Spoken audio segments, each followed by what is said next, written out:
From the banks of Dewey Lake, it's the Dewey Pod Monster.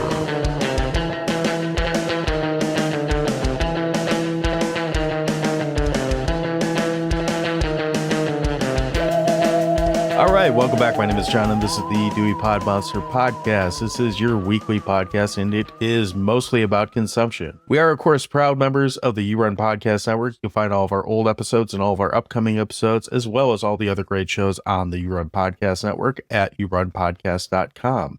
With me this week is the host of the Dewey Pod Monster podcast. His name is Sean. And Sean, how are you doing today? John, I'd say I'm in pretty good shape for a guy who only eats carbs. I know that to be a lie. I'm clearly out of whack though. So what? Oh, God damn it! That was a line. It's too busy holding on to my vagina, I guess. Yep. Fool me once, shame on you. Fool me twice, can't get fooled again. As you can see, I'm off to a shitty start on this episode. So, what have you been watching, Sean? So since the last time we talked, I went on a bit of an extended vacation. So if we sound rusty, I apologize in advance. But you solicited people to send movies to watch or things to watch or shows or whatever. I have to say, I don't have any of those to talk about today, but I did watch some, and I'm still working through that backlog because I want to give my thoughts on some of these great films. Like I believe The New York Ripper was one, and I know Jordana sent a couple in, and I haven't gotten a chance to watch those. The Rental was one, but I'll get to those. I just haven't got to those yet. But I have watched earlier this year. I don't remember when it was, but we talked about like our most anticipated movies coming out in 2025. And one that I really had high anticipation for was Mickey 17, which was the Bong Joon-ho directed film, his follow-up to Parasite. And it stars Robert Pattinson and Mark Ruffalo and Stephen Yeun from Walking Dead and a few other things he's in it. So Local hero.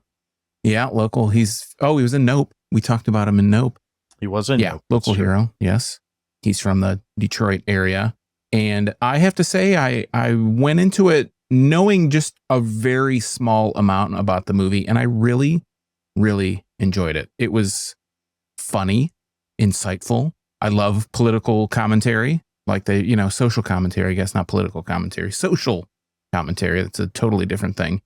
And it had a lot of kind of analogs to current day, the state of the world. Let's use the PC way and say it that way. Politics, class structure, stuff like that. So basically the story is that Robert Pattinson plays Mickey, and I forgot Mickey Barnes. That's his name, Mickey Barnes. And he and Stephen Yeun open a bakery in, I think, Chicago or something. I don't remember what the city was, but it was like they had the idea, or Stephen Yeun had the idea, that the macaron, those little French cookies, were going to be like the next burger in the United States. So they get money from a loan shark, and they open this business, and they fall behind, and they have to run away. So they both decide they're going to sign up for this colony, this space colony, this ship that was flying to a space colony or to colonize Niflheim, this ice planet. And quite the turn of events. Yeah. Robert Pattinson is kind of like, he's just a loser. Like, he's really kind of dumb. Everybody takes advantage of him. And he signs up to be what's known as an expendable, and not one of those cool, like Sylvester Stallone expendables, but they're basically people that sign up to work that become indentured servants to this company. And when they get put in all these super hazardous situations, right, where, Total Recall shit, where their helmets get ripped off and they're in space and their heads explode and whatever. But he can be cloned upon his death.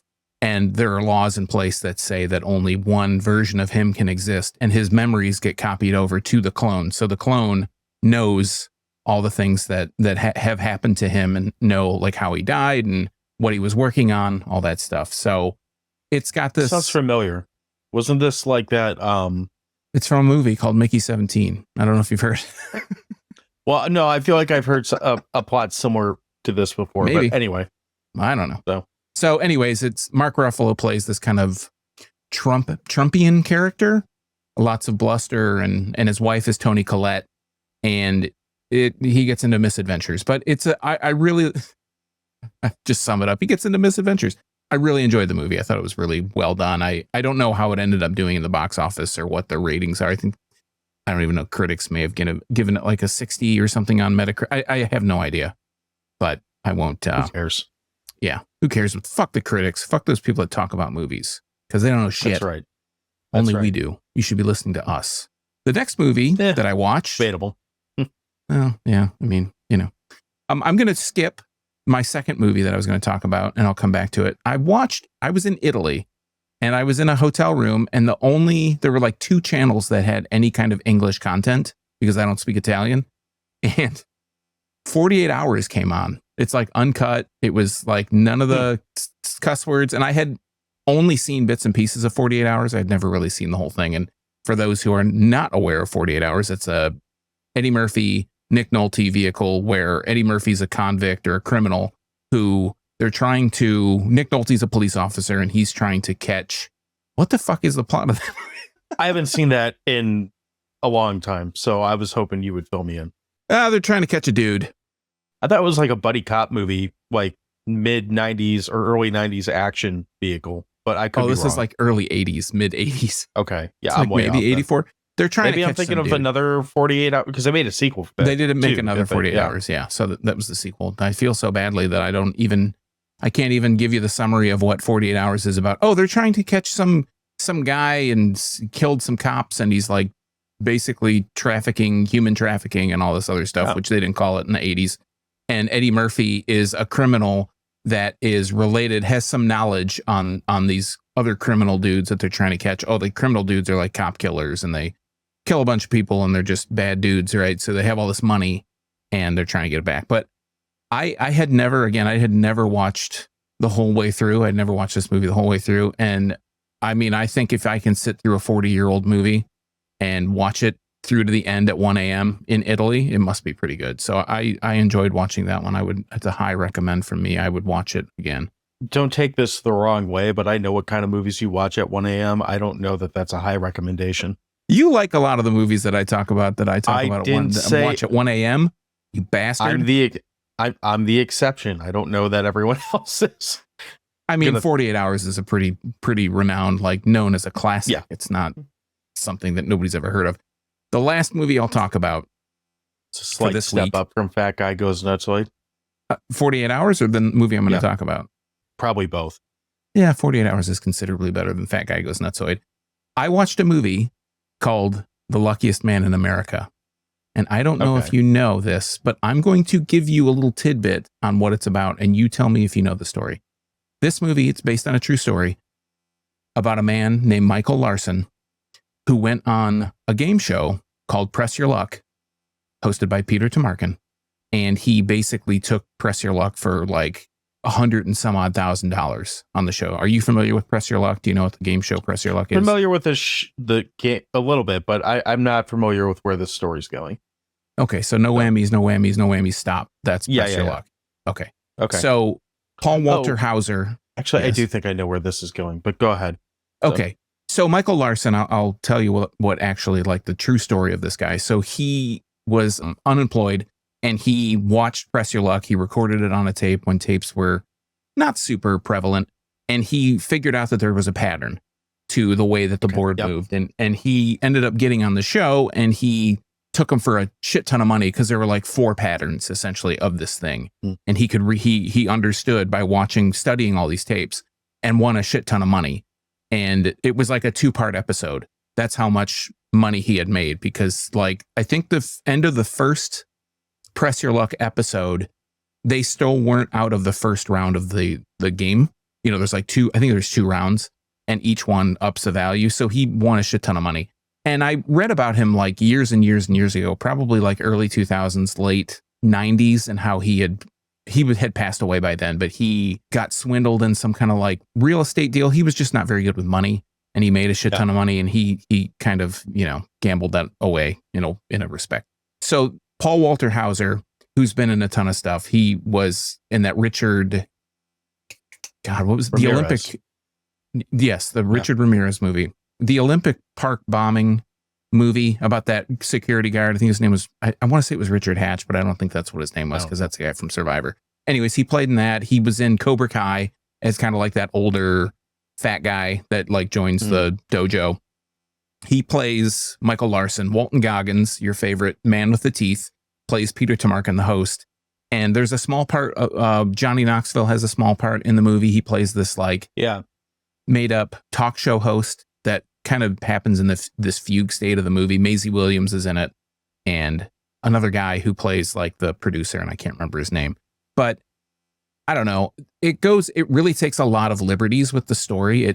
I mean, how much of a movie can you make with a guy that, were you going to show him watching the tapes and like memorizing the thing for hours? They didn't do that. They just really dramatize it and try to make it way more interesting than the actual story is. Didn't they do a Netflix like documentary on him? Because I feel like I remember seeing something.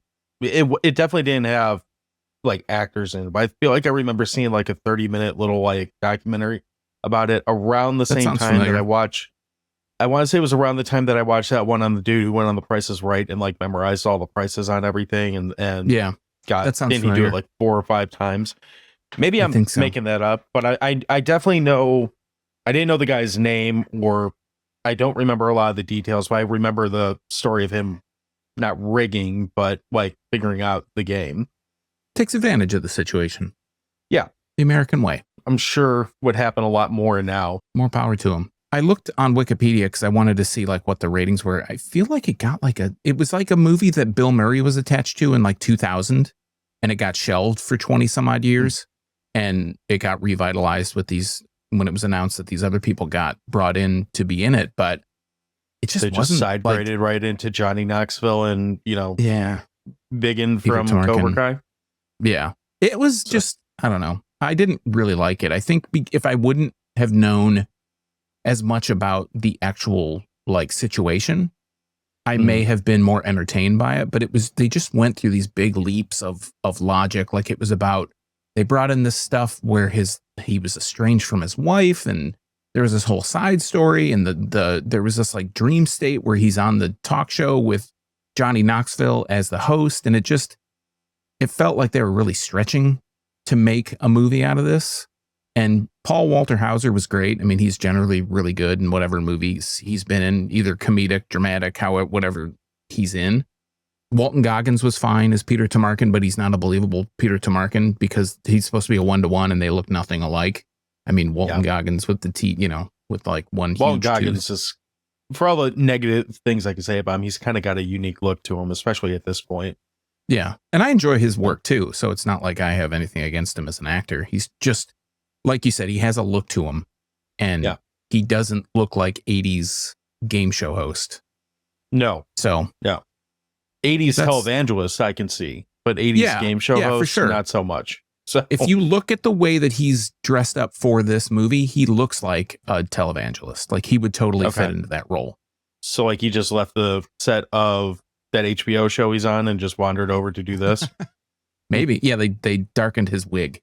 Yeah. From Righteous Gemstones to Press Your Luck. Or that's actually what the movie was originally called. When they were going to do it with Bill Murray, it was called Press Your Luck.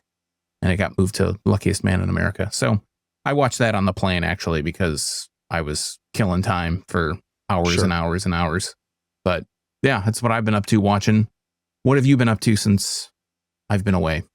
Oh man, I've watched so much crap. So I'll try to, I'll give some of the high points to start. Well, 2 high points and one that I'm not sure where I fall on it, but I'm really interested to hear what you have to say about it. So we'll do that one first. All right. This will probably be a movie that gets its own episode at some point, but it's in the distant enough future that I'm bringing it up now. I watched the reboot of Robocop. So the 2014 version of it, something I think. Like that. Joel Kinnaman. Like that. Yeah, I have really, I don't think it's as bad as the reputation that I've heard. I've heard a lot of people say it's just like utter shit, much like the movie we're about to talk about. And I don't think it's that bad. I think it definitely feels misguided. I felt like it obviously loses all the grit and all the grime and everything like that I think we both liked from the first RoboCop movie. But it's not all bad either. I thought the suit looked okay. I like the original suit more, but I'm not I didn't dislike this suit, so that's fine. I thought it was funny when they would show his innards without the suit. It just looks like a fucking mess, which was all right. But and I know we haven't talked about RoboCop 3 much yet. We've kind of touched on it, but I don't understand why RoboCop specifically, and maybe some other movies, this seems like going for a PG-13 with this movie really held it back, where it could have been. I mean, I'll be honest, I kind of went into it expecting like a Judge Dredd or like The Raid or that type of thing, like a knockoff where RoboCop is the main character instead of Dredd or whatever. That's kind of what I was figuring it was going to be. And I don't know why it took me 10 years now to get around to watching it. But I'm still kind of like on the fence. Like, did I like this? Did I not like this? I'm sure I won't really know until we get back about it. Do you have any overarching thoughts with that one? Because I'm sure you've seen it more than once. No, I think I just saw it one time. I saw it in the theater. And that says a lot right there. It was their opening night, man. You know me. From what I remember, and I'd have to rewatch it. I remember kind of along the same lines that you just mentioned. Like, a lot of people really rip on it and just, this is a piece of shit. It was like, I didn't think it was that bad. Like, I actually enjoyed it. It's always very difficult when you take a character that's so, I don't know, held in high regard or maybe renowned, beloved or whatever, as RoboCop, like, I got offended. I'm going to throw this out there. When they initially announced the RoboCop statue in Detroit and the crowdfunding for it, which was like 25 years ago, it feels like, right. I think it was like 15 years ago at this point. And they raised all the money. They've shown like things of it. I don't want to say I was pissed, but I was booger lipped that someone was making RoboCop to be a joke. You know what I mean? Like, and I'm not standing on my shield for RoboCop and being like, I'm fucking gonna die on this hill. You fucks, don't make fun of Robo. But at the same time, when I heard they were making another RoboCop movie, I was like, does this really need to be made? Like, it's kind of the same opinion that I have now. Does this really need to be made? But when I actually sat and watched it, I thought it was interesting. I liked some of the themes that they went for that RoboCop, the original RoboCop 1 and 2 kind of touch on, like him losing his humanity. I mean, they do more than touch on it, but it's not like a key thing. And I seem to remember the new one being a lot of like focusing on he's trying to like retain his humanity, but he's also a killing machine. And I agree with you that not making it an R-rated movie really hinders. I mean, they do so much more now with PG-13 movies than they did then. It seems like the violent standards and the nudity or whatever is a lot more lax now. Well, I think, but it still went pretty hard from what I remember. It went hard, and it wasn't like a total mess. Like it was kind of like in that mid range of effects where I would have liked to see more practical effects, which is no big deal. But like, it didn't totally take me out of it either. You could tell it was all CG, blah blah blah, whatever. There were plenty of like dudes getting killed, but it's not like, RoboCop didn't shoot that dude in the dick. It's like he shot but the guy he got off screen to death. There's a lot of, from what I remember, a lot of that type of shit. And I don't want to totally rip on something just because it's PG-13, because everyone has to have their movies that get them into shit. And like, not everyone wants an R-rated movie. Like, I'm not always right about that. So I'm not giving it total shit on that side with it. But we were talking about with this movie, like, I remember AI being a pretty big part of it too, which again will come up later. It just feels like you could have really pressed into your message and delivered a more powerful movie if you did go a little bit darker and heavier handed with some of that stuff. And obviously, yes, I enjoy the over the top, like, crazy kill scenes and stuff like that. But like, I can get over that if you're telling a story that's a little bit more interesting and intriguing. I think if there was a little bit more, and this will come up again too, a little bit more darkness to the story, I would have been more on board, like a little more grind to it. Like, just kind of rub some dirt in those wounds, make it feel like there's more of a vendetta going on with this, as opposed to just this human tank that's kind of sort of wrestling with humanity. I don't know. It was okay. And like I said, I do kind of look forward to like whenever we get around to talking about it, because I won't go into it totally fresh. I'll be able to like stew on it for probably a year before whatever, and then go back to it and be like, oh yeah, okay. I had no idea Samuel L. Jackson was in that movie, so that was a bit of I don't know why it was a surprise, but it was a bit of a surprise to see him in there like yelling about stuff, playing like some CNN type host or something like that. But it was okay. Again, it definitely was not as bad as the internet will have you believe it is, which is why we always say watch it yourself and then bitch about it. But I think this is a fair statement to say about RoboCop 2 and 3 as well. If you compare it only to the first movie, you're going to feel like it's lacking. I don't think that's an unfair statement. And I'm not fighting the franchise on that one. But this one does feel like it, for what you're trying to reboot and what was available at the time, just seems like it could have been much better than what it was. And I just remember coming away like, that was okay. I'm not totally mad about that. What I liked the most that I watched while you were gone is season 2 of Quarterback is on Netflix now, which has Joe Burrow, Jared Goff, and Kirk Cousins again, because everyone wants to see what Kirk Cousins is up to these days while he's, drinking fucking grenadine and Coke and rehabbing another injury. I remember the first season, I spent a lot of time, I don't like Kirk Cousins, the quarterback, but I will say he is a professional quarterback and he acts like one in this show. He kind of, I won't say won me over, but I respected him a lot more after that show because I was like, well, at least he's doing the job, I guess. And he still is, but God, I do not need to watch the whole dramedy of Kirk Cousins getting his shoulder annihilated by some 400-pound hunk of meat, and then just going into this spiral of garbage where he just eventually gets Wally pipped by kid they drafted. Penix. Could have done without that part of it. But Burrow and Goff are both interesting. I've always said that I think Jared Goff's a bit of a goober, and he still is, but I liked him a lot more in this series. I'm sure a lot of that has to do with the fact that I got to watch 15 Lions wins again, even though I had to rewatch a horrible loss I'm still salty about. And then Burrow just feels like, I don't know if this is a big statement or not, but I feel like he's going to be the next Dan Marino, one of those guys up here where he's one of the best to ever do it and just never had a team that could get him over the hump because he's stuck in fucking Cincinnati. Whether or not that... Well, he's getting a lot of money to do that, so I don't feel too badly for him. Well, I don't feel too badly for him, but at the same time, do you want all the money or do you want the championships or do you want to find a way to get both? I don't know. But if you like sports ball shows, I would definitely recommend checking that out. If you don't like sports ball shows, you probably want to skip ahead 5 minutes or so. Because the other thing that I watch, I'm going to double up on them because they're the same team, just different eras. I finished watching the Clubhouse, which was about the Boston Red Sox in 2024. Their whole season basically just followed them around. And I'm not going to dwell on that too much. I will say I usually am the one, especially on this show, that really likes these follow the team around sports shows and whatnot, docuseries or whatever. This one was exceptionally boring. The manager's boring. The players don't have any real interesting personalities. It's just, it never really gripped me and got me interested in it. But I was like, well, I'm 6 episodes out of 8 and I'm fucking finishing this now. So it's kind of one of those shows. Is it the whole season? It covers the whole season, but it does it in 8 episodes. So it's big chunks at a time.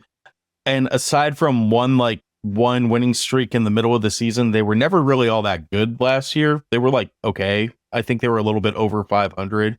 They were in the wild card hunt up until the last 5 games of the season or something like that. So there's a little bit of intrigue there, but you never feel like you're watching a team that does much more than be 500. And like I said, without any interesting, I know they're not characters, I know they're humans, but without anyone there to kind of glam onto and be like, oh, I like when this guy's interesting, or this guy's the funny guy. It just kind of feels like missionary sex, but in a baseball TV show. You're just kind of going through the motions and waiting until you get to the end.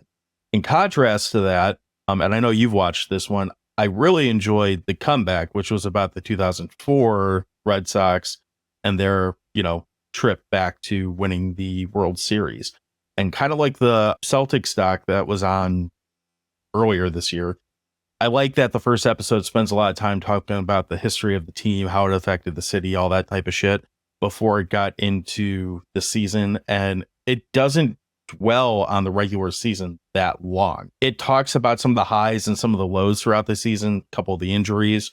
I forgot that Kurt Schilling played with that fucking whatever that cadaver surgery that they did. Yeah. I forgot all about that. So just going through all that, and I think it's funny that once they beat the Yankees, that's not where they win the pennant, but that's the apex of this entire fucking series is beating the Yankees, which I'm not really a fan of the Yankees, so I'm not opposed to that. I think unless you are a fan of the Yankees, you're probably not opposed to that.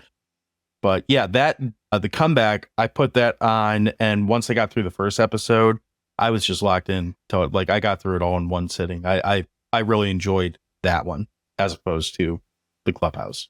All the that's all the sports stuff sort of that I watched over the last week. The rest of it is in a movie if it happened. But we'll save that for later because we've already gone on for like 30 minutes about just other shit. This is what happens when we don't record for a week or longer. We just pile up a bunch of shit, and then I'm gonna forget what half these things were by the time I get around to talking about them.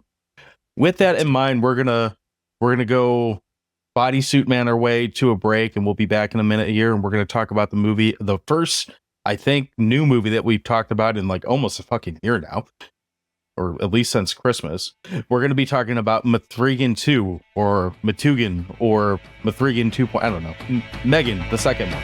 We'll be back in just a minute.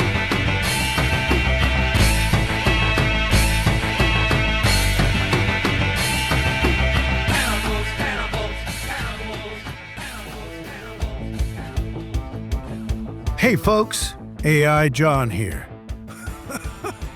Are you tired of only listening to sad old podcasts that tell you what they want to talk about? If you answered yes, then check out the You Run Horror Movie Review podcast. Scott and Mark want you to vote on the movie of choice and ask you for a 3-word review of those movies. They're the only podcast where you're not only encouraged to take part, but actually take over the show in every way.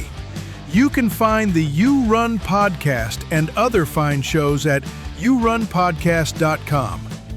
So we are back, and as we said just about, I don't know, a minute or so ago, we're going to be talking about the movie M3GAN 2, M3GAN 2.0. That's what we're talking about, and we're starting with third-party review.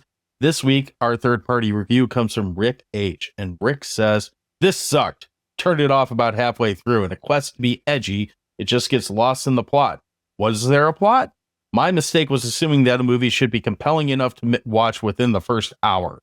1 out of 5 stars. Rick is salty." Sean, do you want to tell us what M3GAN is about?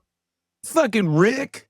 So we go over to imdb.com to find that out. We type in the word M3GAN space 2.0, and that brings up M3GAN 2.0. Weird way to spell M3GAN.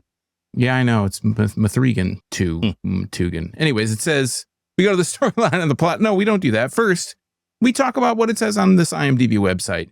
This is a movie from 2025. It gets a PG-13. It clocks in at 2 hours even. It gets an IMDb rating of 6.1 out of 10 from 21,000 ratings. It's down in popularity 35. No, it's down to 35. See, it's been so long that I don't even know how to read these anymore. It's at 35 out of some number, which is down 19 from some other number from some other time. Did we ever know how to read these? I mean, I feel like I had more of a shtick that I could like relay to. Okay. And I don't even know what it is because I never see a rating in there except when I do.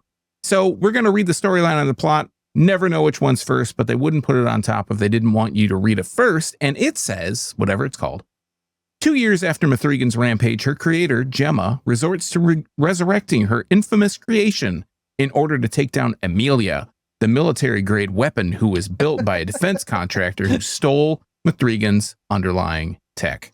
And if we scroll on down to the storyline, it is the exact same thing. So, yeah, after a couple years after M3GAN, Gemma resorts to resurrecting her infamous creation in order to take down Amelia, the military-grade weapon who was built by a defense contractor who stole M3GAN's underlying tech. Before we go too far into this, is there anyone in this movie that we really give a shit about? I mean, there's Allison Williams and Violet McGraw who return as Gemma and Katie. I always thought it was weird that her name's Katie, but it's C-A-D-Y and not K-A-T-I-E or C-A-T-I-E. Anyways, whatever. Amy McDonald and Jenna Davis also return as the body of M3GAN and the voice of M3GAN.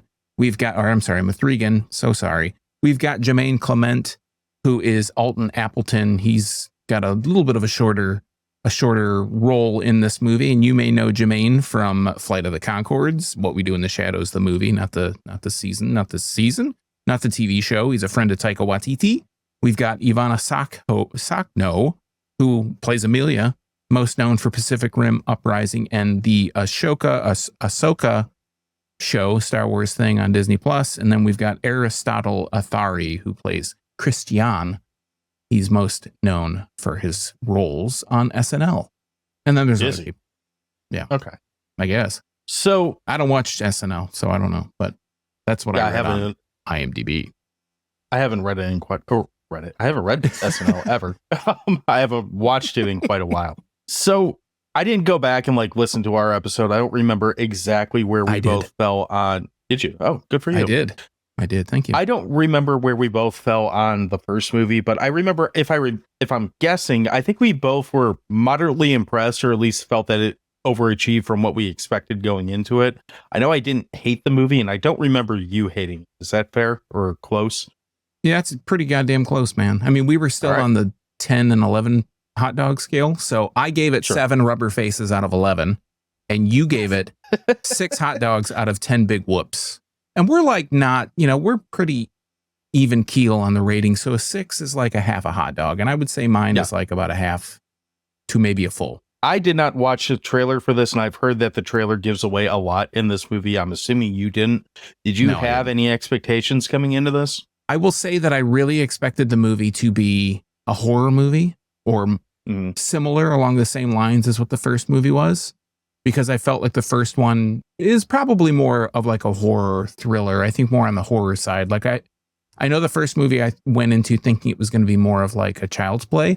And I think I probably just assumed that this one was going to be more Child's Play-ish, more Child's Play like hijinks with some dancing, because the dancing from the first one was so like viral that they would have some kind of dancing scene, at least 1 or 2. Well, you got what you wanted, so. Well, I don't know if I wanted that, but that was my expectation. Well, yeah, I didn't really know what to expect going into this. I kind of expected it to be kind of more of the same, I think. I felt like this was somewhere between a thriller and a slasher movie to start with, like the original one. I thought the easy answer would be kind of like what we saw in Child's Play 2. M3GAN is back for reasons, and, she's good for a little bit, but then she sits on a toaster or something, and now she's evil again, or who knows, whatever fucking reason she goes nuts. Sit on a toaster as you do. Right. So I'm not going to go into spoilers quite yet, but we get a pretty big genre flip in this. This is really more at home in like the action spy thriller type genre than it is. Yeah, sci-fi. I even feel like there's moments where it feels like a Bond movie, at least when you get to like the bad guy side of it. There's a lot of, well, Mr. Bond, let me tell you all my plan while you reboot your, that type of shit. I'm not mad about the genre change. Like we've seen that work before. We saw it with Alien to Aliens. We saw it with Terminator to Terminator 2, which I'm sure that's going to come up again. I'm not opposed to the idea of the genre change, but I'm not sure I like how it was executed in this, but we'll get around to that. So speaking of things that we liked, were there things in this movie that you did enjoy or did like? Yeah, and I just wanted to kick it off before we start really getting to likes and dislikes. I think the storyline and the plot from IMDb kind of wrapped it up pretty well, like what this movie's really the underlying themes. I mean, it's almost to the point, the review or the storyline and the plot or whatever. I mean, this might play my hand, but I wish the movie was that to the point at times compared to where it goes. But yeah, essentially the movie starts off with this person who gets kidnapped by some kind of Islamic style terrorist group. I guess that's a generalization, painting it with a broad brush, but they get executed. And then you find out that they come back to life and they're actually an elite agent. I want to say the Saudis are like putting this, the US government is overseeing this operation. They lent this weapon to Amelia to the Saudis, and they're watching this mission take place. Demonstration, they're trying, the mission is to rescue the scientist, and Amelia ends up killing the scientist, taking this neurotoxin that the scientist had made, and is going to use it for their own devices. And then it's 5 years after the last movie where Gemma, Allison Williams, is now like railing against AI and basically like technology as a whole. Yeah, techs in general, like screen time, just basically like, yeah, they're becoming like a Luddite, but they're still working on their own projects to develop this exosuit that people can use in like non-military applications like construction or people who are spinally injured who Yeah. need to walk and all that good stuff. So yeah, and Katie's become more of like so I guess I'll get into likes. I'll kind of roll this in. There's this whole kind of scene or this whole play into Katie taking Aikido classes and stuff, and her idol is Steven Seagal. She's got a Steven Seagal picture in her locker, and it shows her kind of becoming above the law, right? Yeah, I think so. They can see above the law poster. It shows Katie coming more out of her shell and standing up for herself, and her interests becoming more of like technology, computer science, like robotics, all that kind of stuff. And they're trying to get Gemma is trying to get this exosuit off the ground, and she's got a couple of employees that work out of her house. There's all this mysterious, like, how does she get her money? How are they paying for this thing? It's like this expensive place. And then we have Christian, who is another person who's like Allison Williams, aka Gemma's love interest, who is another like anti-tech evangelist. Not anti-tech. It's hard to explain. They're not against technology, but they're like against tech for kids and for harmful adaptations and applications, I guess is the word I'm looking for. It's a lot of do what I say, not what I do type preaching. Yeah, like a parent. Yeah, AKA very much so. Parenting. Yeah. Mm-hmm. So likes and dislikes. Sorry. No, you're good. For me, the more I think about it, I think I like that this movie had the balls to make the genre change. I like that they kind of took you could say a lot of things about this movie, but you cannot say that's just a carbon copy of the first movie. And I think that's actually a good thing. People always, myself included, we always complain that we see the same thing over and over and over again. And there might be some elements of that that's true with this, but you can't say that you saw the same thing that you saw in M3GAN the first time. So I like that they went out there and tried to do something else with it. There's probably like 4 plots that are going on simultaneously throughout this movie. And though I'm not crazy about that, the 2 main plots being, evil droid versus good droid, well, good quote unquote droid. I think that's a pretty cool storyline. And I do find the US government weaponizing this doll that was supposed to be a friend is a interesting storyline. And I think those 2 on their own would have been a really good plot to follow. And we'll get to the other stuff later. So I think there's some really good ideas in this. I don't know that they're really fleshed out completely, but I do think that the ideas that are kind of touched on in this could make for a really good sci-fi movie in a lot of ways, or a good action flick. I think the action sequences, when they're not too AI looking, are pretty well done. There's sometimes where it gets too computer generated, okay. You said AI, CG. so I was like, what? Yeah, well, okay, no, that makes sense. When they're not too CG looking, I think they're pretty good. Like, especially when you get to the point where M3GAN and Amelia are actually, when they encounter each other, those are usually pretty cool and pretty cinematic scenes. They do a lot of good, very futuristic environments for them to. I don't think they ever meet up in a Burger King. They're always in there's moments where I felt like I was watching Tron or something. Like, that's what these sets look like, which is cool enough. I don't have any problem with that. What else did I like in this? What are some of the things you'd like? Well, I continue going back and forth here.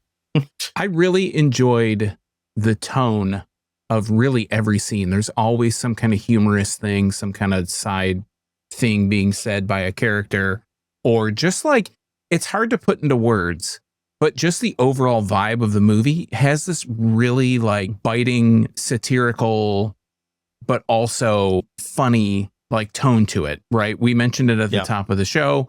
My opening line was about being in pretty good shape for a guy who only eats carbs.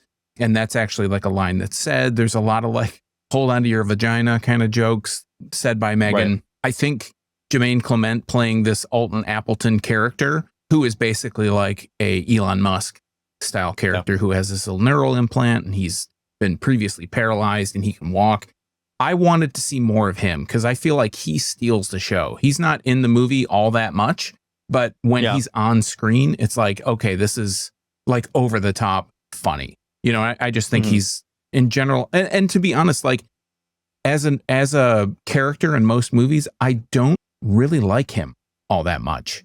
Like, I wasn't a big Flight of the Conchords guy. I've seen a few movies he's been in. I'm like, oh, this guy's in this thing. And I think it was because of Flight of the Conchords and not being a huge fan of it that I was kind of like, I think that was too overexposed for me. But in this movie, he really like pushes it. And I love all the tributes. There's not very many, but I love the tributes to Steven Seagal. I think that's a real funny touch because we have our own history with Steven Seagal and his movies.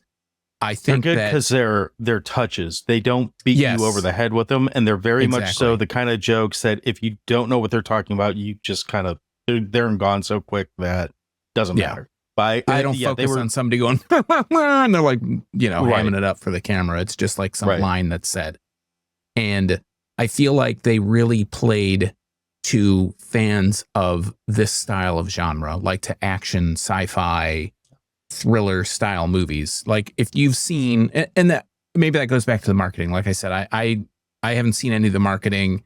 I didn't read a single thing about the movie, so I wasn't sure how exactly this was going to be positioned. If it was going to be a horror style movie, like in the same vein as the original movie, and this one's so much more of an action sci-fi kind of thriller thing, like we've already mentioned a few times. I really enjoyed that about it. I liked that M3GAN, the character, seems to have a personality outside of just being a doll that wants to kill people or kill specific people. I never really felt like I knew where M3GAN stands other than protecting Katie. Like there's a lot of shit that happens in this movie, and some of her one-liners kind of make you feel like, oh, is she going like murder bot again? Or is she like is just part of whatever her current objective is. So I like that she's very much so the good guy in this movie, but for the vast majority of this film, even well into the third act, you kind of don't really know which way she's going to go. And I think that's played up really well for her. And that comes into my final thoughts, which we're not ready for yet, but I'd touch on that in my kind of thoughts on that. But the other thing is this movie that we've been kind of dancing around it. You know, we said we don't like carbon copies of things. This movie heavily borrows from the playbook of T2. Like, M3GAN in this movie is the good guy that you don't think is the good guy for a lot of the movie. Well, Arnie, I mean, you think very quickly that he's the good guy, or at least one of the good guys. In this movie, it kind of goes against, but the Amelia is like the upgraded version of M3GAN, and has, there's several fight scenes between the two. Amelia does most of the killing, I think almost all of it, but it has this very strong feel of those movies. So if you are a fan of T2 and that whole kind of feel, that whole kind of story, this one I think is a little bit more convoluted, but I think that you'd be pleasantly surprised if you went into this not knowing all that much about it, and you watch it and you're like, oh, this is kind of like T2 and pretty good. Mm-hmm. All things considered, for a movie that neither of us watched any marketing for and probably had very low expectations for. I did want to see, this was one of the movies that was coming out this year that I was like, I wanted to watch it, but like, I wouldn't go as far to say I was excited for it, but I wanted to watch it based off not being mad at the first one. And for me, that was enough to be like, all right, well, you did that with like zero budget. Let's see what happens when you have this whole studio behind you, for better or worse. And I think this is a good place to kind of go into the mixed stuff. And I already said that I like the genre change, but I'm also very mixed on the genre change. I like that they had the gumption to do it. What I don't like about it is I feel like they strayed too far from what we got in the first one. Like, it almost feels at times like this movie would have been better off if it was either just two other random killer robots with the government tie in it, like just got rid of all the M3GAN backstory altogether and just had it be this, escape AI thing or whatever, or get rid of Katie and Gemma and all that and just have like that whole part of the story. So you just have, I feel like the robots part cool. I like that we have the background of M3GAN because we look at it like, oh, well, we already know that she's capable of murdering a bunch of people. She's already done it, blah, blah, blah. So that's good because then you kind of carry that through the whole movie. But at the same time, I really would have, I don't need this to be a horror movie. So I'm trying to dance around it, I guess. I really would have liked some of those horror elements or those creepy moments or those things that are just darker and more not necessarily like gory, but more like sinister, even if they don't follow through on them. Like, you do see a spine ripped off at one point. That's kind of cool. But like, I don't need that so much. But like, you compare this movie to like a Terminator 2, and yeah, that was a hard R, yeah, and so on with it. But like, you still had this like undertone of a horror movie on what's very much so an action sci-fi movie. And that's there a little bit. But like, if you were to break it into like a pie chart, this is like 75% action movie, probably 20% sci-fi movie, 3% like spy movie, and then like 2% horror elements. And I would have liked to seen more of that. Like, there's a scene specifically where she's going up to one dude and is like, I'm not going to quote it because I don't remember what she said, but she said something along the lines of, remember when I could have killed you and I didn't? And she's like, basically like petting him and like holding his hand and just being really fucking creepy. I want more of that. I want more of the like, okay, now you're just being weird and creepy and you're kind of building on this character, but you're not going into like Chucky mode where you're, cutting Achilles because that's what you can reach and shit like that. So that's kind of my biggest mix on this. Like, I'm not mad about the genre change at all. I don't want it to come off like I'm bitching about that, but I do think totally like throwing out the mold, for lack of better wording, that got you to this point, it feels like a bit of a lost opportunity to me. I appreciate that you sliced this pie chart so thin. we got 5% this, we got 1.5% this, we got a 2% this, and then 3.7% there. I'm not that good at math. Well, so. Hey, I mean, you were pretty close, so that's I want that 75 piece of cake, by the way. I don't want the little piece. I don't really have a lot of mixed. I mean, I think a lot of my mixed stuff is pretty nitpicky, and I think more of my my dislikes are a little bit more decisive. Can I get into dislikes? Do you have dislikes you want to get into? Oh, I got a few. Yeah. Okay. I think, again, nitpicky stuff. Some of the elements are a little bit far-fetched. Like, there's this whole scene. I do agree with you that this needed a little bit more of like a dark, kind of sinister, to use your word, tone to it. And it feels very kind of like homogenized, like, whitewashed a little bit, where it's a straight up action. There's a little bit of suspense. One of the scenes in particular, these FBI agent guys are coming in, and at first you're not quite sure why they're there. And it's into Gemma's lab and house because she lives where she works. And they're basically thwarted by a home security system, which was really weird. And I guess I understand because it's, M3GAN is in and it. a 15-year-old girl or whatever. Yeah. So I was like, really, these FBI like special agents are just turned away by a girl in a security system? I thought that M3GAN's whole kind of character design is really cool. I thought it was, she's in two different versions, and both versions are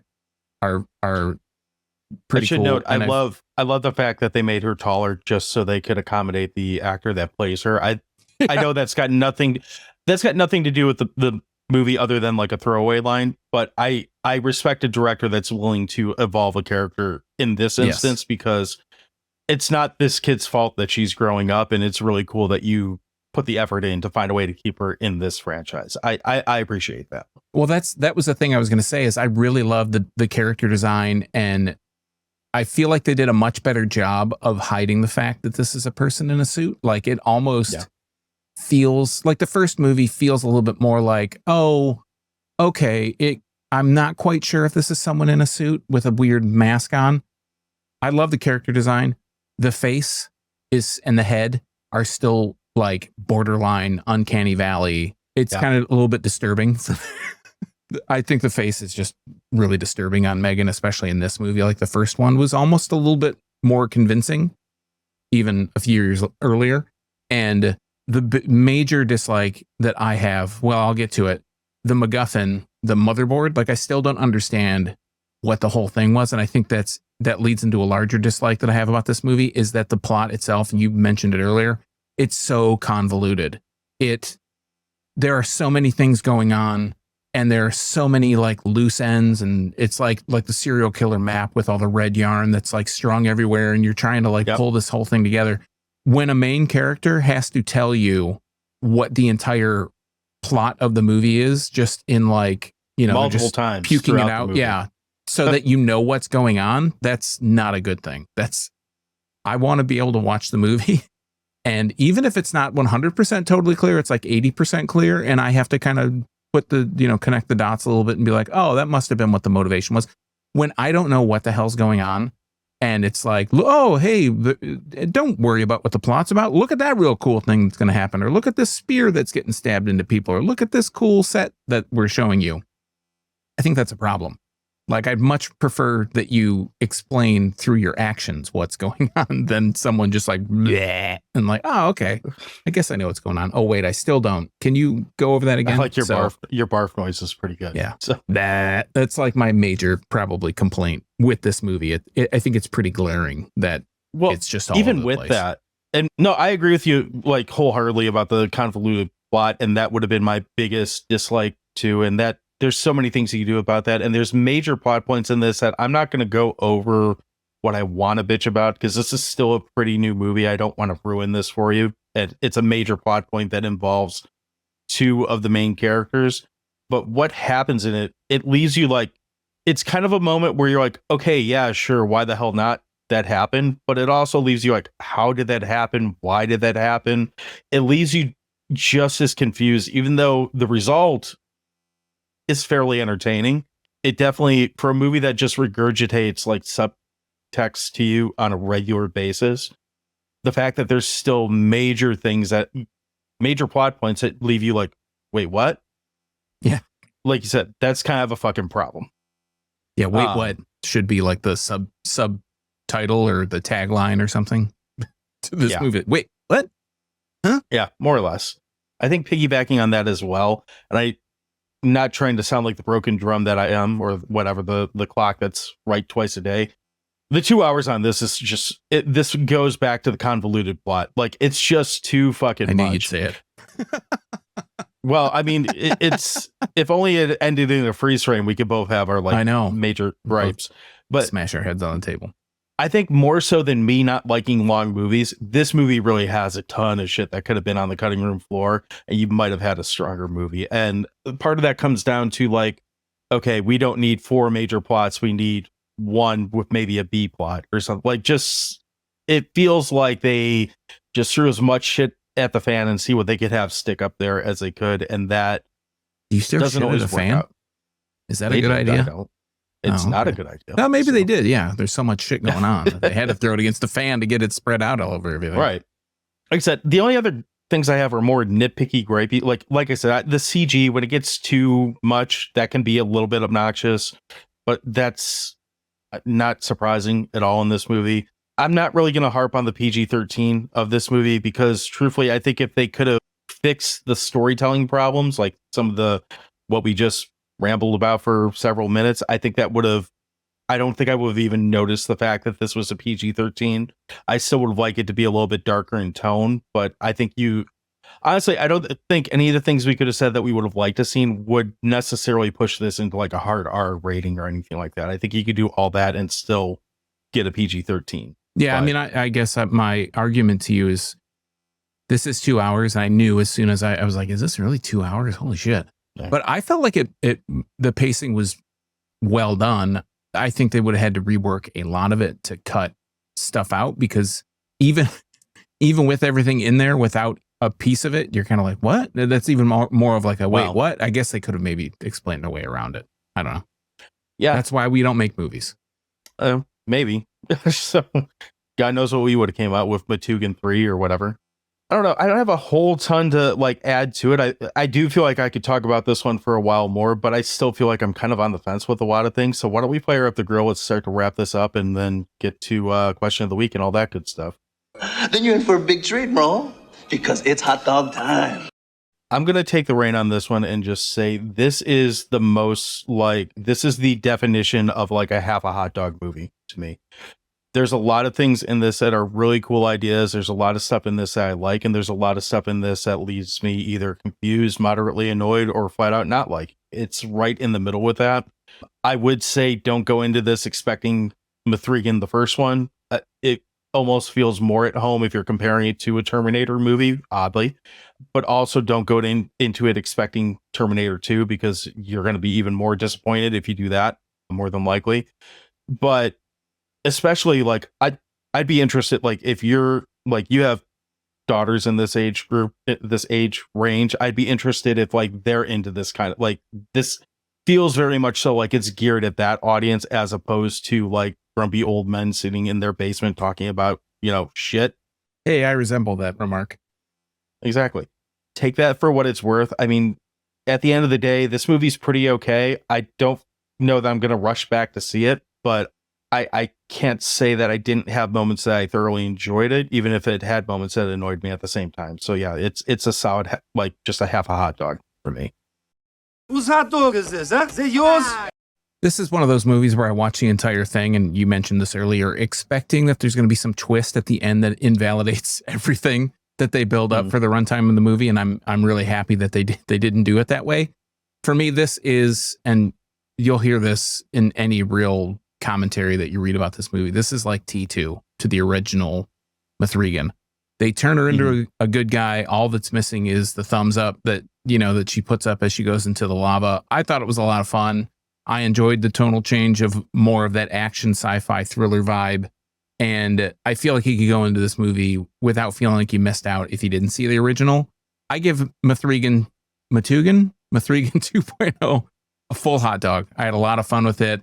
I didn't have a problem with the runtime. The only real problem that I had was that there was just too much going on. It didn't make a lot of sense without them telling me what was going on and making sense for me to actually be able to pull it out. But I was pretty entertained by all the shit flying around on the screen and people getting shot and killed and implicated in being killed, I guess, because it shows some of it. And it actually went pretty hard for a PG-13 movie, but I could see it being an R and going even harder. And they didn't even say, I think they only said fuck like one time. And I think that's one of the things that's like one of the limiters that they can do to get an R for language or whatever.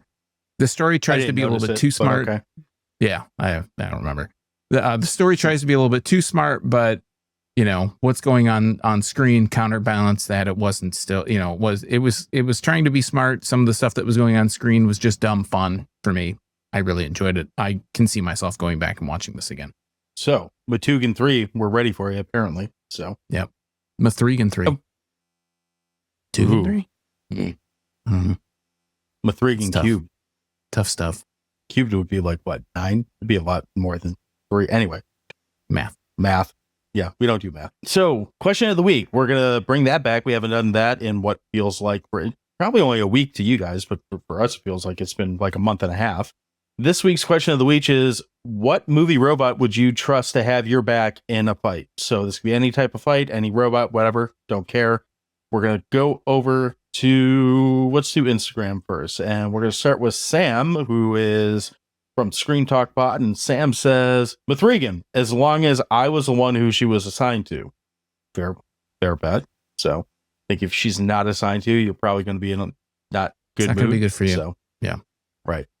Not and then our friend Greg who was just on this show last week from You Gonna Eat That Crust, says, does Bishop count? Bishop was a mutant from the X-Men, right? He was like a cyborg or something. No, Bishop is from Aliens. Oh, isn't Bishop a X-Men too? I don't think so. He's an android. That's what he is. He's an android. Either way, Bishop counts. Yeah, I agree. All right. And then also on Instagram, our friend Justin over at Pop Culture Reflections podcast says Samantha/BB from Deadly Friend. And I just like that answer because then I get to think of that one scene in that movie that makes that whole movie worthwhile. Over on Blue Sky, we asked the exact same thing. And we got responses from Ryan over at You Gonna Eat That Crust. And he says, obviously Johnny Five and his entourage of Steve Guttenberg and white guy doing Indian face. I think that's movie brown is not face. aged well. Yeah. Is that brown face? I think that's considered brown face. It's bad either Fisher way. Stevens. So, let's see. Cinema Recall on Blue Sky says, I don't know this movie, but Motoko from Ghost in the Shell, no doubt she would be my first pick in any fight. So Motoko, am I saying that right? Are we fucking it up? Probably. I don't know. I don't know what the name was, but I am familiar with Ghost in the Shell, and I can put two and two together that I know who that refers to. And then bring us home is Boomer from over at Podcast in the Woods. They're at Woods Podcast 1, and he says, "Does Mechagodzilla count? Because if so, everyone is getting massive lasers up their asses."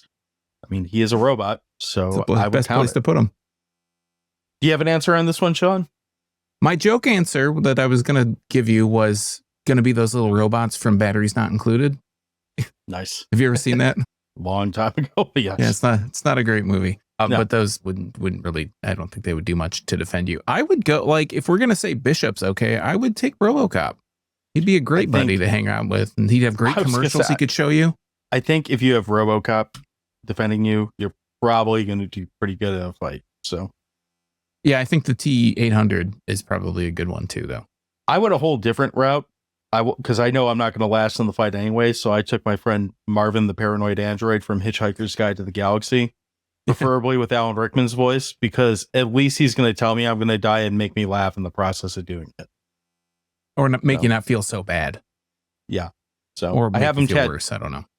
I have him tattooed on me, so I guess I have to go with him. You don't have to, but it's not a bad choice. So I think that's all we got for this week. So again, M3GAN is out now. I don't know if we'll have a link to be able to watch this yet, just because it's so new, but we'll tell you to watch it anyway. I don't know. Can we do that with a new movie? I think it's still tell you to watch it anyways. Yeah, we can tell you to watch it anyways. Just put that in the notes. Watch it anyways. It'll be an Amazon link. And that's a great segue, John.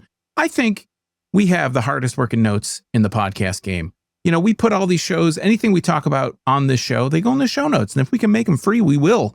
But if they're not free, they're usually Amazon. And if they're Amazon, you click them and you buy something, you buy the movie, you buy a vibrator or maybe a butt plug or some other cool thing, some earplugs, some other kind of plug for some other kind of hole. Robot sex doll.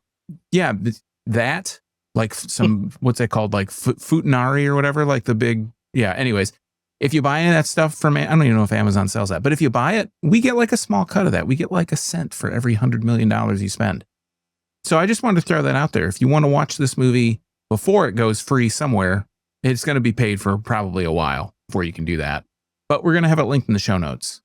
Back to our regularly scheduled message. John, take it away. Now that we're all out of whack, or at least I'm all, you know what? I've been screwed up this entire episode. So you can find us all over the place. We're on social medias. We're at Dewey Pod Monster on a bunch of them, or at crap.town on Blue Sky. That's where we're at there. Give us a follow. You can send us feedback there. You can request episodes there. Whatever you want to do, that's the best place to do it. You can also find us at crap.town. That is our site. There's a feedback option there as well. You have something that you want to hear. You want to say, hey, where can I buy a copy of M3GAN? Sean can send you a link directly, or maybe I will. One of us will. And of course, we do ask that you please do go check out the You Run Podcast Network. It is yourunpodcast.com. While you're there, please check out one of the shows that maybe you haven't heard before. There's a lot of great creators on there that take a lot of time just to entertain you. So show them some love. And Sean, what else are we doing? If you want your answer to the question of the week read on this here show, you can find the question of the week on the social medias that John cares about. I was also going to mention some kind of thing about a show note, but we already talked about that, so we don't need to go over that again, do we? Click the link, please. Let the boy be your dog. Click the link, buy some stuff, fill our pockets, or I don't know. How many?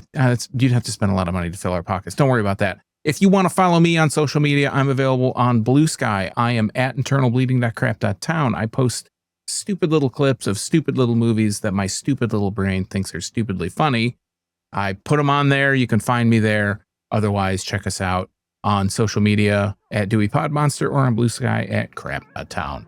All right. Well, that's all we got for this week. Still up, Budhorns. I remembered it this time. We'll talk to you soon. Cheers. Bird season's over, Budhorn.